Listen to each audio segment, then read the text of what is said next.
I don't believe in God because science and religion don't match up. How could I believe when Christians are such hypocrites? How can I believe when children are dying of starvation all around the world? How could I believe with all the hate in the world? I don't believe because of God's view of women.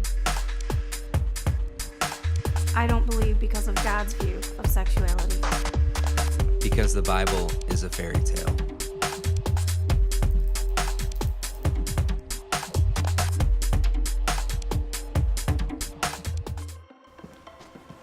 I get it. It's hard. You come into a place like this and you're told to believe in God, that God is real. But everywhere else in culture, you're told that God is stupid. And stupid people believe in God. We live in a world that pits science against faith. That people who believe in science are the smart people, and people who believe in faith are the dumb people, right? I mean, this is everywhere. It's like when you watch one of these debates on television, you know, the atheist versus the theist, or the atheist versus the Christian, and who do they bring out as the atheist, right? They bring out like a Richard Dawkins, you know, this world-renowned physicist who, you know, speaks with an English accent, and he's so smart, and he's a professor at Cambridge, and he's got more letters behind his name, you know, than you could possibly know what to do with. And then who do they bring out for the Christian to debate? They bring out like Joe, and he lives in the swamp, and he's a plumber, and his wife makes their own butter, and you know, it's like, if you don't believe in God, I'm going to poke your eye out, you know. And it's like they just pit this argument that it's dumb people versus smart people. The Christians are the dummies, and the smart people are people who've rejected God and rejected you know, things of faith. And but what if that's all wrong? What if we're believing a lie that media is selling us?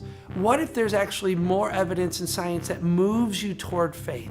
What if science is really rooted in faith? What if science is really rooted in the Christian story, in the Christian worldview?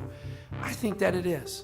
And I think it's worth talking about. I think it's worth spending some time discussing, has science finally crushed God?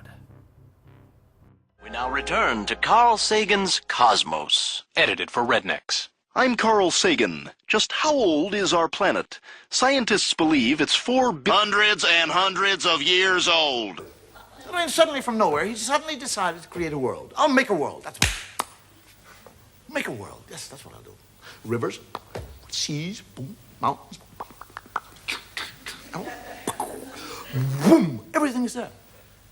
40%, 45% of the American people believe literally in Adam and Eve, believe literally that the world is only 6,000 years old. I mean, that's a shocking figure, and you can't duck out of it by saying, oh, sophisticated theologians don't believe it. Unfortunately, what sophisticated theologians believe isn't really relevant to what the majority of Christians do believe.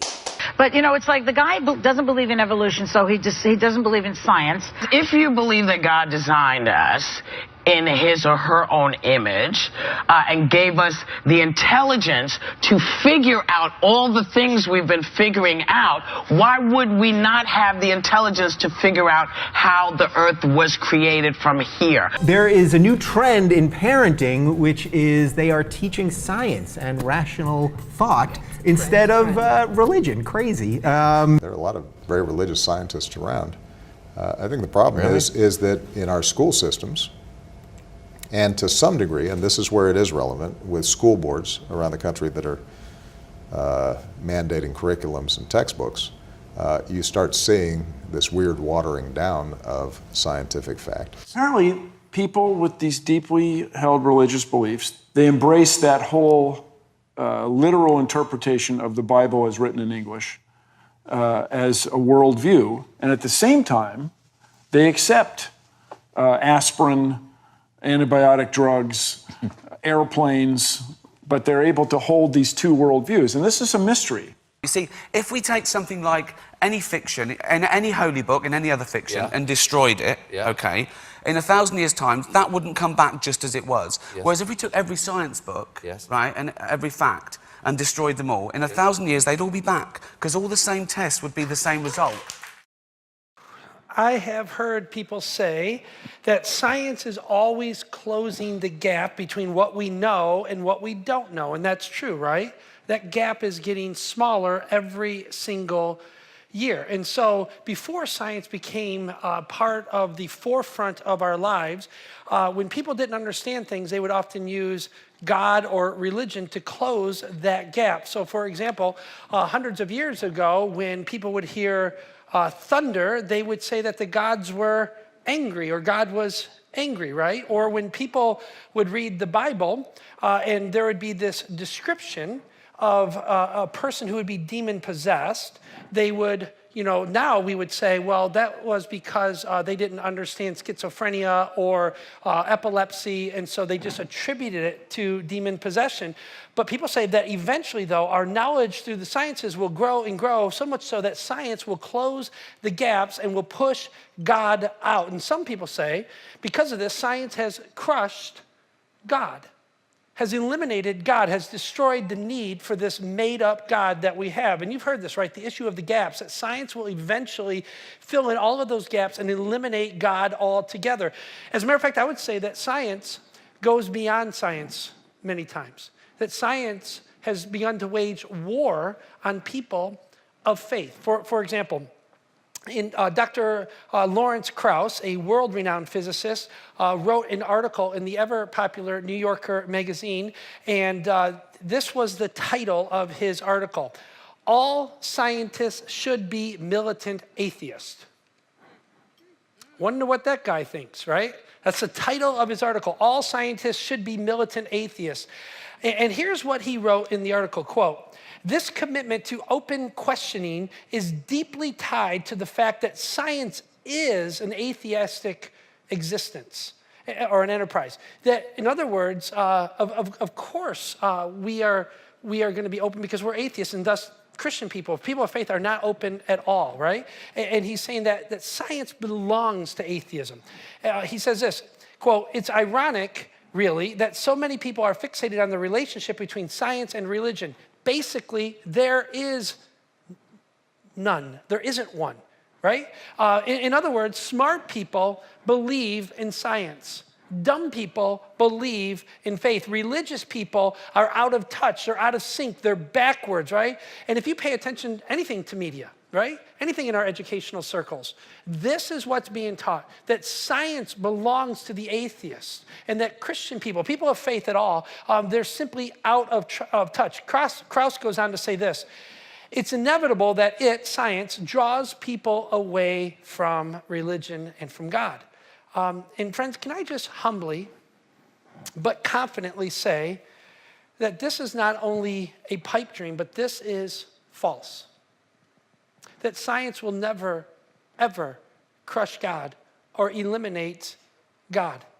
Let me just say, let me build a little case for you. No, I don't mean that in any sort of arrogance at all. The great atheist thinker, theoretic, physicist, cosmologist, author, Stephen Hawking, a brilliant man, in his book called The Grand Design, Hawking said that he proposed to give the answer to everything. He called it the theory of everything. Pause for a second. He's a brilliant man, but that's arrogant even for a brilliant man, right? To give the rationale to everything. But really what he was saying throughout the book was that science, if it hasn't explained everything, it eventually will. And thus, there will be no more God. As a matter of fact, in this book, he says on page 5, and I found this really, really interesting. He says, not only is God dead, but philosophy is dead because science has killed both God and philosophy. And what's really interesting to me is that theologians like me, people of faith, Christian leaders like me, we didn't have to respond to Hawking's because the philosophical community, they did it for us. As a matter of fact, the head of philosophy of the Department of Cambridge University wrote a response letter to Stephen Hawking, and this is what it said. He said, quote, "Maybe the remarkable Professor Hawking hasn't recognized that we've kept up with his discipline, science, much more than he has kept up with ours, philosophy." In other words, science can't explain everything. Science doesn't own the market on truth. For example, love cannot be explained by science. right? You put together 100 of the smartest people on planet Earth, you put them in a room and you say, tear love apart, pick love apart, try to figure love out, explain it. I don't care how many degrees they have, I don't care how smart they are, nobody in the world of science can explain love because science isn't equipped to answer that sort of a question. It is a different sort of a question altogether. Love is not a physical thing. Sex is a physical thing, but love isn't. Love is something utterly different. My kids are home educated. Yes, we're that family. And we educate our kids at home, and we taught our kids about English and grammar. And as a matter of fact, love is called an abstract noun, right? Because you can't touch love. It's abstract. But you know it when you see it. You can't personally describe or scientifically describe love, but you know it when you experience it, right? It's an abstract sort of a noun. And here's my point on all of this, is that science doesn't own truth. Science doesn't corner the market on truth. Faith, and people of faith like me, we are not afraid of truth. Truth matters to us deeply. And we want to pursue truth no matter where it leads us. It's very, very important. And so there's this great divide. As a matter of fact, on one side, you got people like Mark Twain. Anybody remember who Mark Twain was? One of the great American authors from the 1800s. He says, when talking about faith, is this. He says, faith is believing what you know ain't true. Whew. It's holding on to something that you know is not true, right? Richard Dawkins, the evolutionary biologist, author, and perhaps the best known atheist on planet Earth today, he describes faith like this. Listen to what he says. He says, faith is persistent false belief in the face of strong contradictory evidence. In other words, faith amounts to little more than wishful thinking. Someone who has faith in something has no evidence. That faith-filled people are simply uninformed people and they like it that way. Faith-filled people are stupid people and refuse to engage a modern world. So on one side you have this faith-filled people who deny the sciences, but the people of the science community, they have all the evidence, thus they have the corner in the market on truth. And so, like Dr. Krauss says, there is no relationship between faith and science. But on the other side, there are very smart people who disagree. Very, very smart people who think that there is a rationale to faith, that faith is reasonable and thoughtful.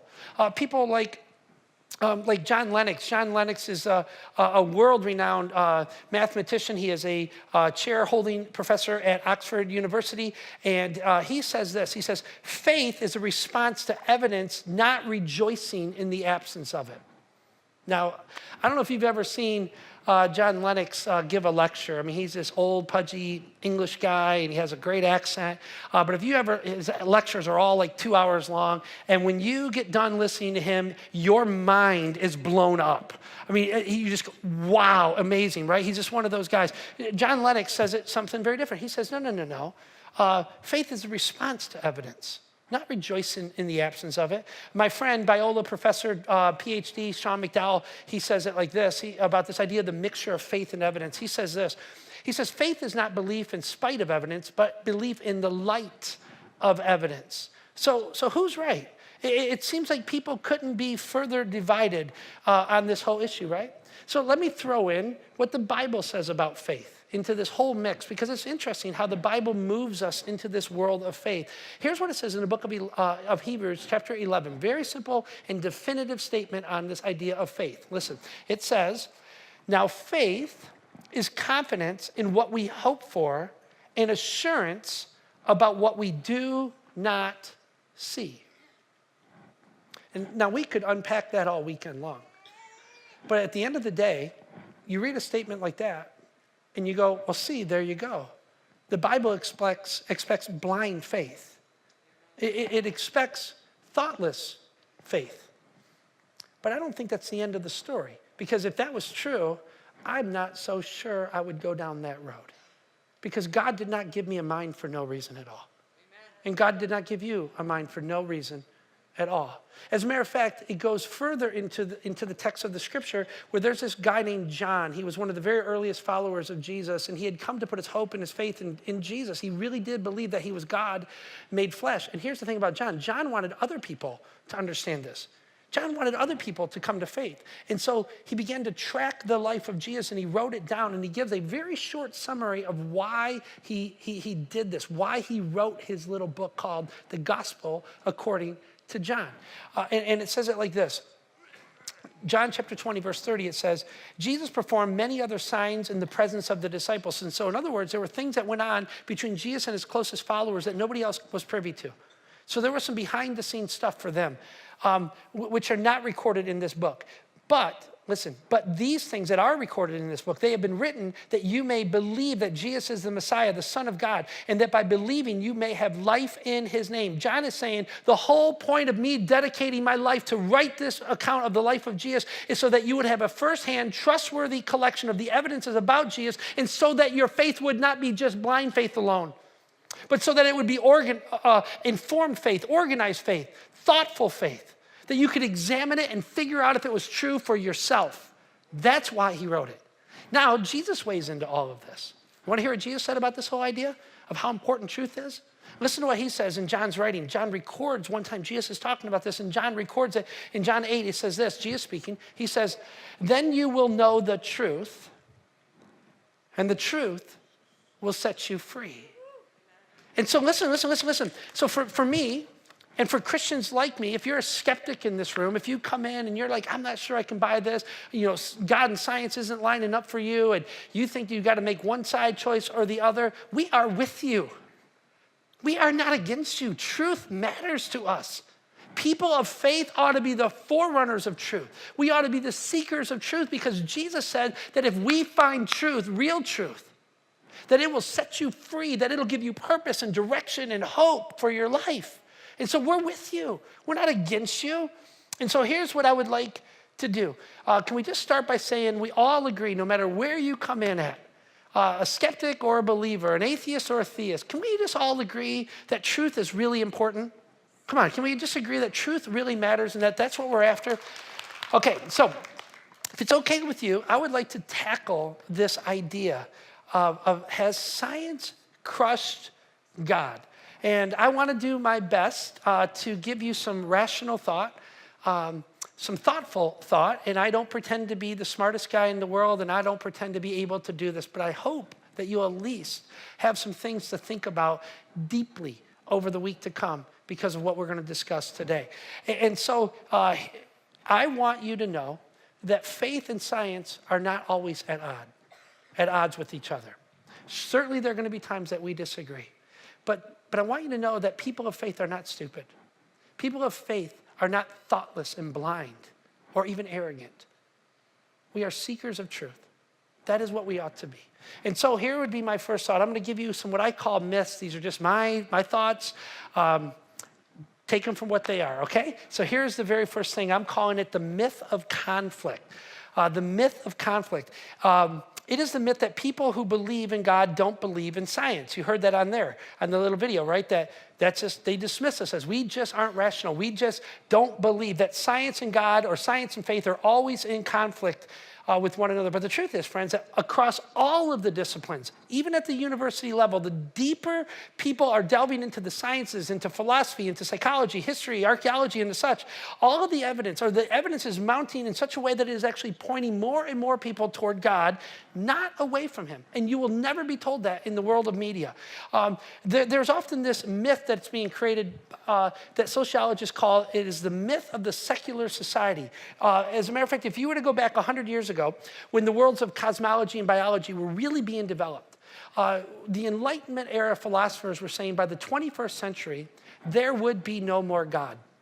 Because science will have answered all the questions. Science will have pushed God out of the marketplace. Science would have destroyed the very notion of God, because modern people, they were saying 100 years ago, modern people will not need God anymore because biology and the like will explain it all away. And so they would say things like, in the 21st century, there would be no more Christian church. But the truth is, now more than ever, the Christian church is flourishing not only in America, but around the world.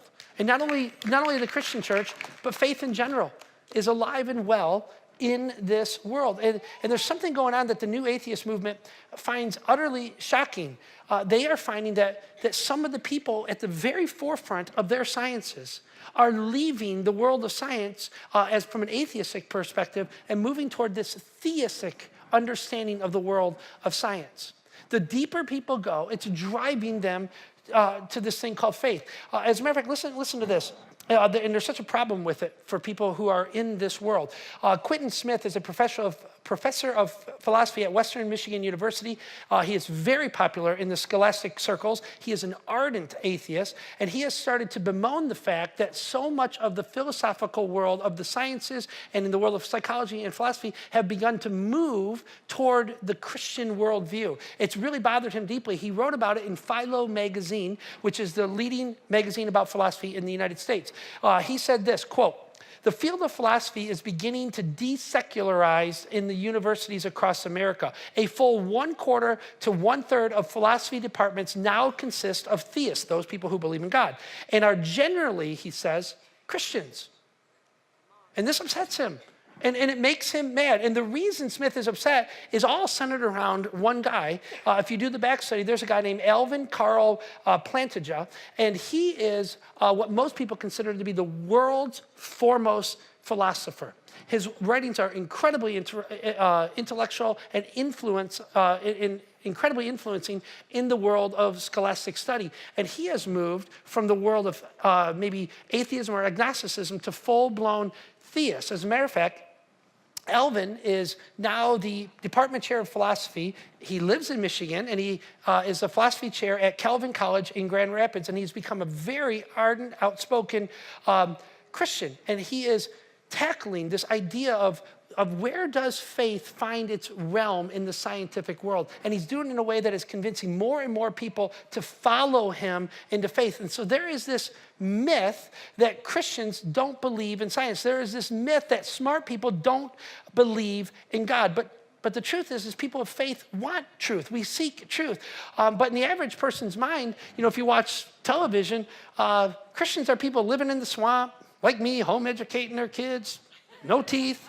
They don't use deodorant. They don't think they wear, Oprah's the Antichrist T-shirts, that kind of thing. And they belittle and try to make us sound irrelevant and unthoughtful. But the reality is that people of faith embrace the truth.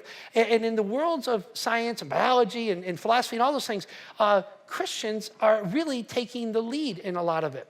As a matter of fact, there's a guy named Anthony Flew. Many of you may have heard of him. Back in the 80s, 90s, and early 2000s, he was the world's leading atheist. He's a philosopher. He's a scientist.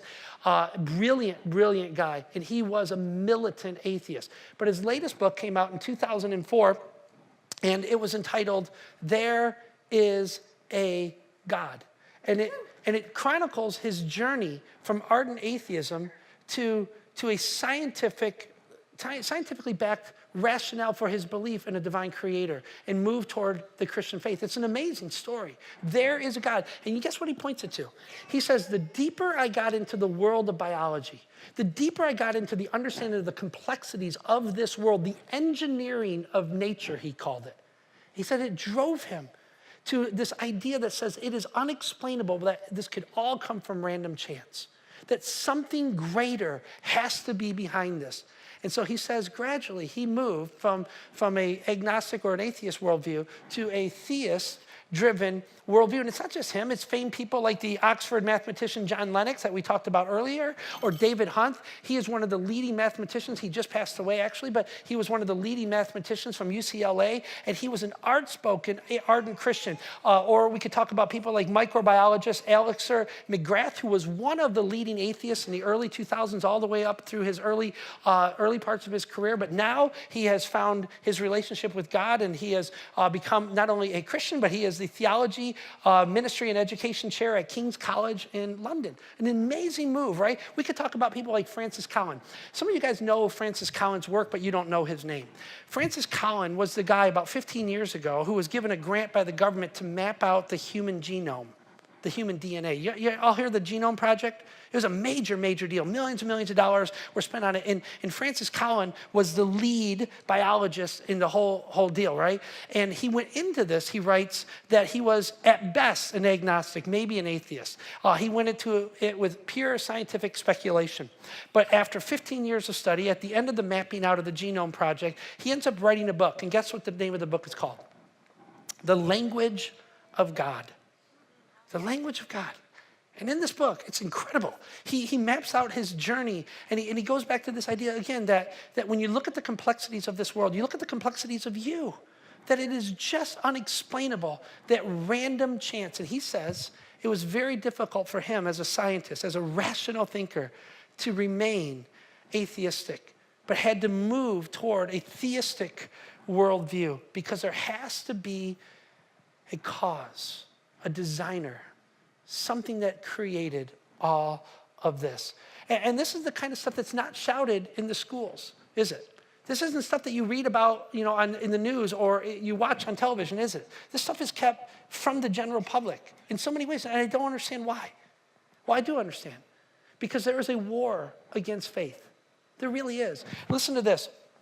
David Bentley Hart, who is a very popular philosopher, theologian, and sociologist, he received his doctorate from Cambridge University. And he says this, listen to this very carefully, listen. He says, quote, "I do not regard true philosophical atheism as an intellectually valid or even cognate position. In fact, I see it as fundamentally irrational view of reality which can only be explained as an absence of curiosity or a fervently resolute will to believe the absurd. The case to believe in God is so much more inductively stronger than the case for unbelief that true philosophical atheism must be regarded as a superstition." That's pretty intense, right? And so we could literally go on and on and on about this. But here's my point. I'm just trying to make an understanding here that there is a myth that says smart people don't believe. That Christian faith is irrational and is unthoughtful. Friends, that is a myth. Many, many smart people in this room have made the same decision as I have made. After studying and after thinking about this, they have moved their life into this understanding that there is a divine creator who wants a relationship with us. Okay?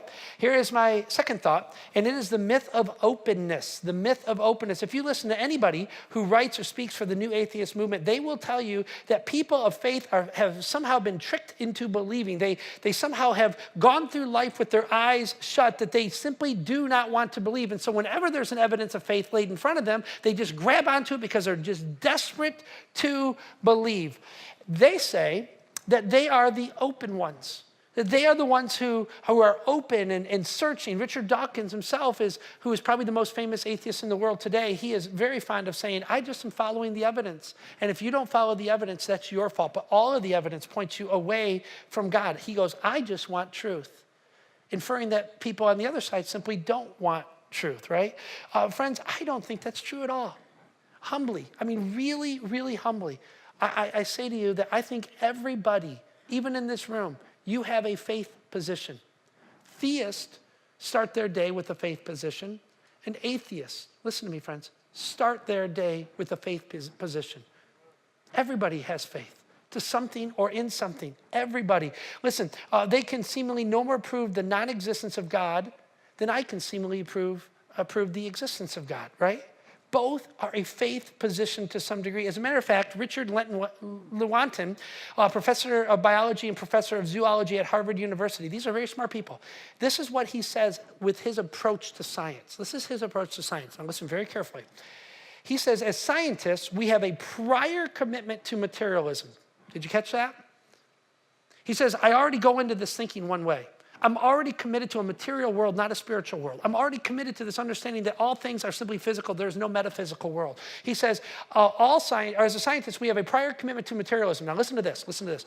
It is not that methods and institutions of science somehow compel us to accept the material explanations of this phenomenal world. In other words, it's not scientists that convince me to be an atheist. It's not science at all. Listen, he says, on the contrary, We are forced by our a priori, which means previous adherence to material causes, that we cannot allow a divine foot in the door. Did you catch that?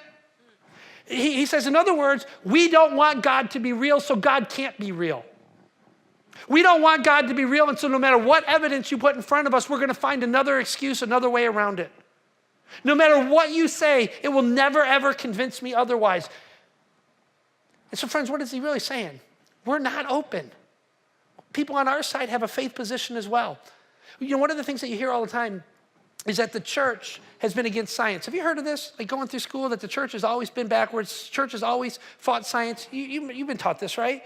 It's amazing. I went to several colleges. It took me only 3 terms to get through school, Reagan, Bush, and Clinton, but I made it, and it was amazing. The professors just had this agenda to somehow say that the church was always against science, that the church has always been backwards. But anybody who studies their history knows this is not true. Like, for example, when mathematician, astronomer, and Catholic cleric Nicholas Copernicus presented his heliocentric view of the world, do you understand what happened? So Copernicus, he comes along and he basically says, hey guys, I've been studying this. He was employed by the Catholic Church to study science. And he comes to the church and he says, I've discovered something. The heliocentric view of the world it came to understand that the earth is not the center of the universe. He was the first to say, no. The sun is the center of the universe, and the earth revolves around the sun, not the other way around. And do you know who was his major opposition against that? Was it the church? No, not at all. Who fought them? Who fought this worldview? It was the science community. It was the science community because they had invested 1,000 years of teaching that man was the center, earth was the center, and everything revolved around man. Isn't it funny? God teaches us that God is the center of all, and that ultimately God is the center of everything, and that your life should revolve around him, right? And so I just find this interesting. You track forward a few years. In the 1920s, a guy named Edward Hubble perfected his telescope. You know this story, right?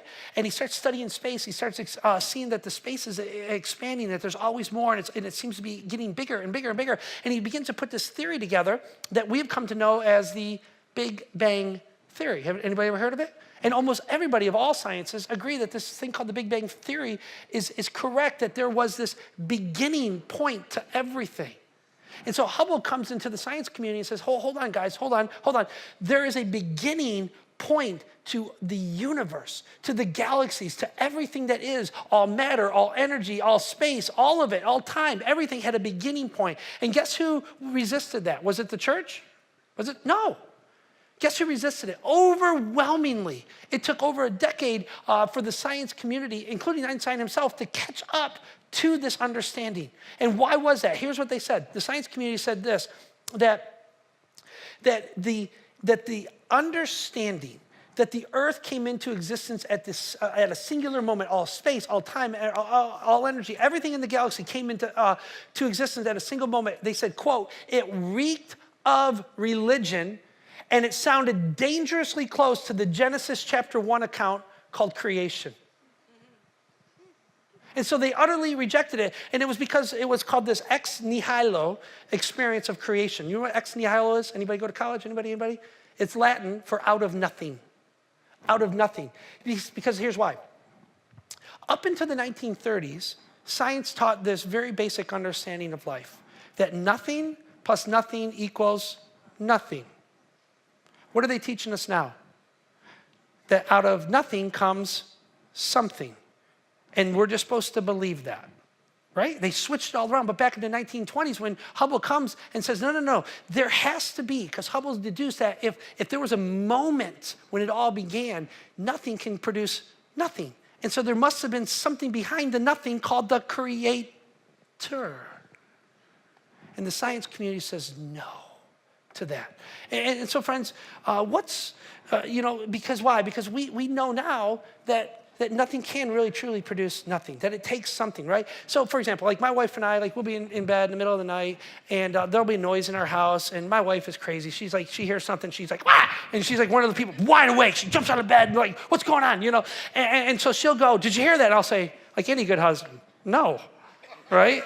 And she'll go, no, did you hear that? It had to be something. And like any good husband, I'll say, it was nothing, honey. And then my wife, she'll say something really brilliant like, that doesn't sound like nothing. It doesn't sound like nothing. Go check. And so I'll reach over and I'll grab my 9mm and I'll say, you go check. And I'll hand it to her, right? You know? But let me ask you this question. So who is more thoughtful? Who is more rational? The husband that says, this sounds like nothing. Or the wife that says, that doesn't sound like nothing. Who's more rational? Because it always takes something to produce something.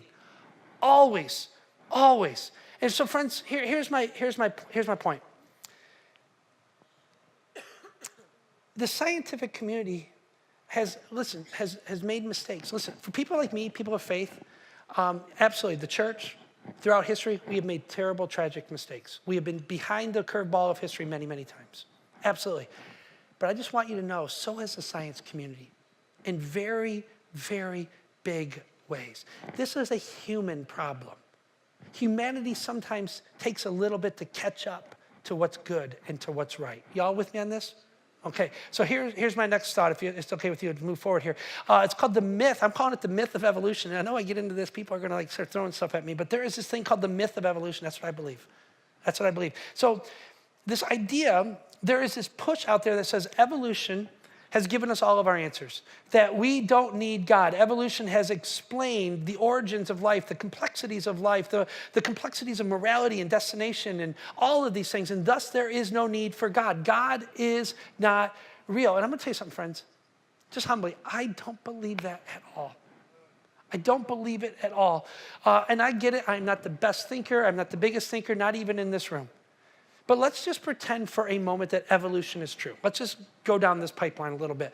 If evolution is true, and that there was this, they call it a speck of space dust. You've heard this, right? There's a speck of space dust that somehow gets together with another speck of space dust, and that becomes a more complicated speck of dust.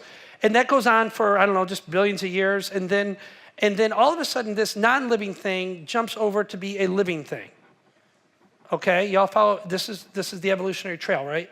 And so it becomes this living thing, which is very simple at first. It's a single cell. And then this single cell somehow gets together with other single cells and becomes a more complicated cell. And eventually these simple cells, which become a complicated living cell, now have somehow evolved into a fish, which somehow is going to evolve into a penguin, and then that penguin evolved into a donkey, and then the donkey evolved into some sort of ape, and then out comes you. That's basically the trail line for the evolutionary, story, right? Now let's just assume for a moment that that is true. All of it, just take it all, it's all true.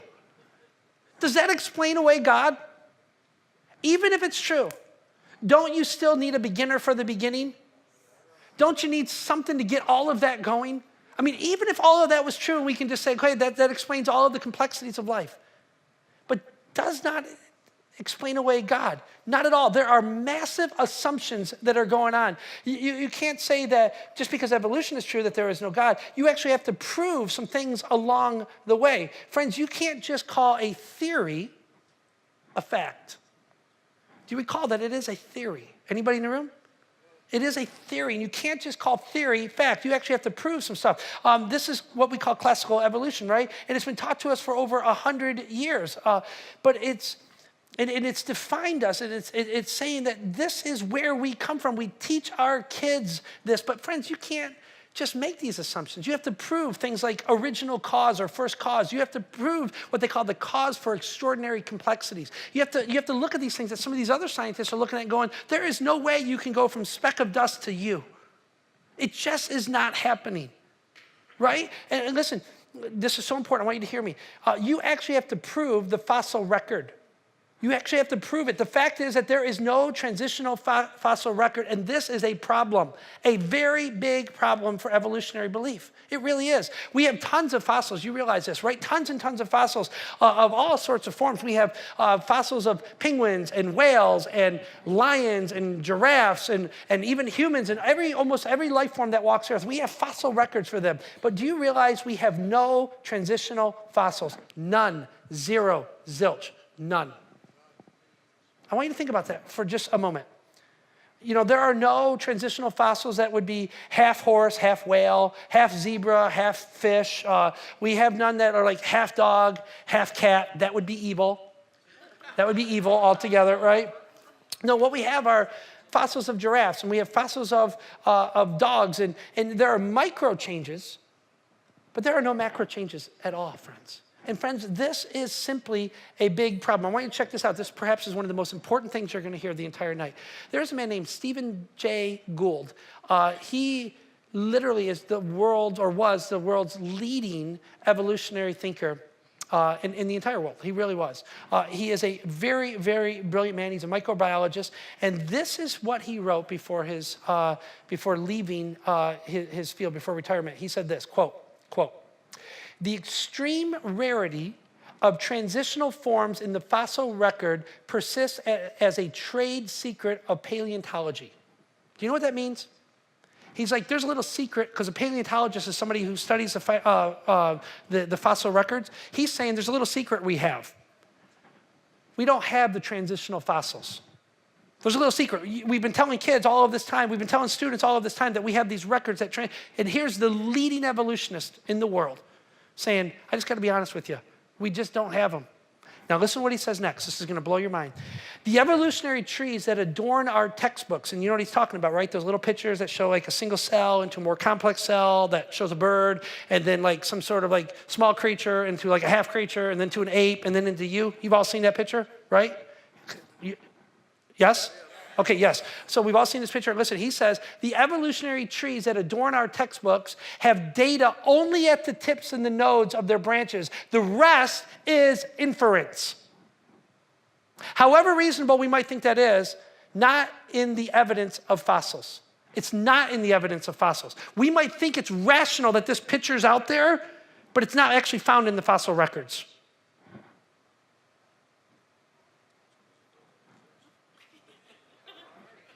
Wow.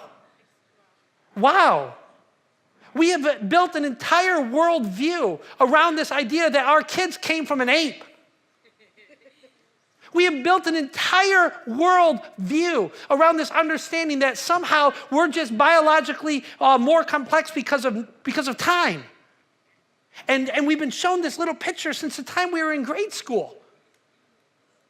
And what is he saying, friends? Think about what he's saying. He says, listen, what we have are the tips. We have the picture. We have you and me walking around. We got to explain you and me, so we're just going to make it all up going backwards. Because why, friends? We are not open to God. We are not going to allow God to be the determiner of who we are and where we came from. So we're going to figure out a plan B no matter where the evidence leads. And friends, that seems like a leap of faith to me. I'm just saying, that seems like a leap of faith. All right, let's move on. You guys ready for one more? Do we have time for one more? Okay, listen. There is another myth, and I'm going to call this one the myth of conclusion. It's this myth that science always draws the right conclusions. Come on, right?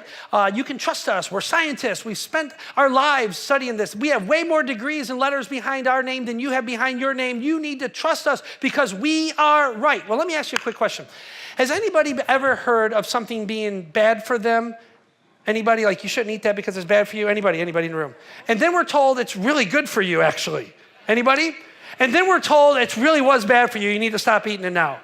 And then when you stop eating it, you go, well, wait a second. It is really good for you. Anybody ever had this experience before? Right? So listen, they tell us, for a long time, they told us, listen, that coffee is going to stunt your growth. It's terrible for you. It's terrible, terrible. It's going to kill you. And now they tell you a certain amount of coffee and caffeine every day is actually good for you, right? So for a long time, they tell us high fat was really, really bad, and then low fat is really, really good. But then they come along and they switch it all around, and then they say, no, we were wrong. You got to cut the carbs out of your life. Anybody hear this? You got to cut the carbs out of your life and just eat all the fat stuff you want. It's great, right? And then they tell us, listen, then they tell us chocolate, this is serious business. Chocolate is really, really bad for you. And then they tell you chocolate's really, really good for you. And then they tell us chocolate's really bad. Listen, I'm a Christian. And I'm a deep thinker, but I really don't care what they say about chocolate because I love it. And I'm going to eat it anyways. And the truth is, this is what I'm saying, that we have to make some rational decisions on our own.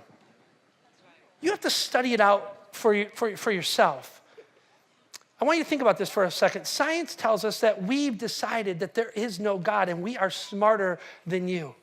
We've decided that the cause of life is evolution and we are smarter than you. Friends, I just don't think I'm willing to go with that. I want you to think about something Stephen Hawking wrote in his book called The Grand Design. Many people think that Stephen is the smartest guy on the planet. I mean, literally, people say that he is the epicenter of human intelligence. And I'm just going to read to you his conclusive statements out of The Grand Design, okay? And this is not edited. This comes just straight out of his book, okay? Listen to what he draws as some of the conclusions for life. Listen. Because there is a law such as gravity, the universe can and will create itself from nothing.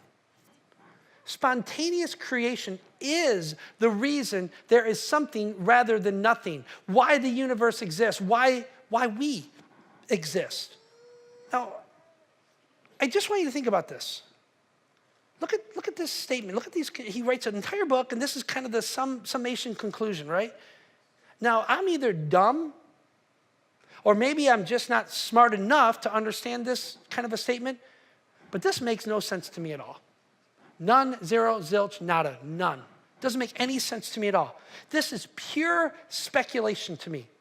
This is nothing more than guesswork. This denies everything that we were taught in our 8th grade physical science class, right? He says this, because there is a law of nature, that's what he's talking about, a law of physics, law of nature. You remember hearing about this in school. Anybody in the room?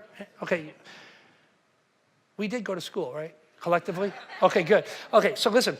Because there is a law of nature or physics, right, such as gravity, the universe can and will create itself from nothing. We were taught that laws did not create or do anything. Laws were systems of operation. They are observations that are repeatable, observable, right? And always consistent. Laws help us to understand what's going on, but they actually don't make anything happen. Listen, in physical science, if I remember correctly, they taught us that physical science was a study of the natural world, and we were taught in order to study something physical, you actually have to have something physical to study, right? Are you with me so far? And the laws of physics is what was derived after observing the world. The laws of physics were this idea that certain things are observable, repeatable, and perfectly consistent. Like, for example, they're verifiable, like water. It always boils at 212 degrees Fahrenheit. It's a law of physics, right? It's a law of nature. Like gravity is a law of nature. You throw something up, it's always going to come down, right? Y'all with me? Do we all agree? Okay, that's what a law is, right? And so the question is how can there be any laws of physics such as gravity if there isn't anything physical that exists? He's saying that there are laws of nature when there is no nature to observe. Does anybody find this incredibly hard to understand? Like, I literally read articles trying to explain this little paragraph, and I could not figure it out, and I don't think I'm a dumb person. But I look at this and I go, really? And then he draws this incredibly conclusive statement. He says this. He says he's trying to answer this idea that how do we explain where it all came from? This is his answer. He says, spontaneous creation is the reason that there is something rather than nothing, why the universe exists, why we exist. He's trying to answer this question. How can nothing produce something? And so he comes up with, like, he goes to college, he gets all these fancy words, and this is what he says. I don't mean to be a jerk to him, or I'm not trying to be anything, I'm not trying to knock him down, but what do you think about this? He says, yeah, I know it's crazy, but things spontaneously create themselves. How is that science? Weren't we taught that science is observable, repeatable, and verifiable? Has anybody in the room lived more than 20 years? Anybody in the room? You've lived more than 20. Have you ever seen anything spontaneously create itself? Never.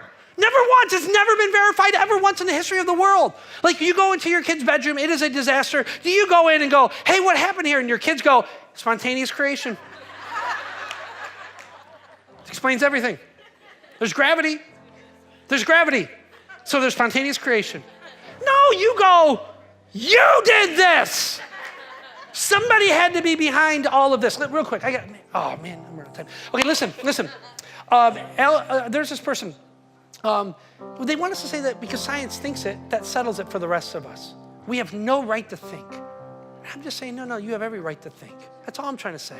That's all I'm trying to say. Listen, Alistair McGrath, he holds a doctorate in both chemistry and microbiology. He's a former very famous atheist. He writes this: scientists know that they don't have to comment on everything. They know they don't have to comment on everything. Just what can be shown to be true by rigorous and testable investigation. Science only seeks to describe the forms and processes of the world and declines to comment on issues of meaning and value. It stands above ethical, political, and religious debates, and it is right to do so. In other words, this is where we started, right? That science and faith answer different questions, right? And they don't always come up with the same answer, but even if they don't come up with the same answer, it doesn't mean necessarily that we're wrong or that we're stupid or thoughtless. I just want to read one more thing to you. It's a quote by a guy named Berlinski. Now, Berlinski's he's a non-practicing Jew. He describes himself as somewhere between an atheist and an agnostic. He is ridiculously smart. He's got a PhD in philosophy. He's got a PhD in mathematics, and he's got a PhD in microbiology. Who goes to school for 35 years, right? Listen, but these are smart people. And he wrote a book in response to Richard Dawkins' book called The God Delusion. Now, Richard Dawkins is a militant atheist, and Berlinski says, basically, I'm an atheist too. But what you're asserting, Dawkins, is not truth. It's not true. You're trying to answer questions that cannot be answered by science. And listen to what he writes. This is so important. This is actually on the back flap of his book. His book is called The Atheist Delusion. The Atheist Delusion. Now, it's written by an atheist, basically. But he says that there are some things that we're delusional about, right? And you don't have to buy the book. You can just read this on the back cover. That's what I did, okay? And so listen, this is on the back cover of his book. This is amazing. He goes, has anyone provided a proof of God's inexistence? Not even close. Has a quantum cosmology explained the emergence of the universe or why it is here? Not even close. Have the sciences explained why our universe seems to be fine-tuned to allow the existence of life? Not even close. Are physicists and biologists willing to believe in anything so long as it's not religious in thought? Close enough. Has rationalism in moral thought provided us with an understanding of what is good, what is right, and what is moral? Not close enough. Has secularism in the terrible 20th century been a force of good? Not even close to being close. Is there a narrow and oppressive orthodoxy of thought and opinion within the sciences? Close enough. Does anything in the sciences or in their philosophy justify the claim that religious belief is irrational? Not even in the ballpark. Is scientific atheism a frivolous exercise in intellectual contempt? Dead on. That's Berlinski. Outspoken agnostic. Does not have a claim to faith at all. He's not trying to convince anybody of faith. And so, friends, listen. He's saying that science moves into territory that it is not able to answer. Listen, friends, I am thankful for the world of science because it has changed our engineering. It has changed our medicine. It has changed our housing and development of life. And I'm thankful for it. I am thankful for the areas in which it can speak with authority. But this idea that science has crushed God, that's a myth. That's a myth.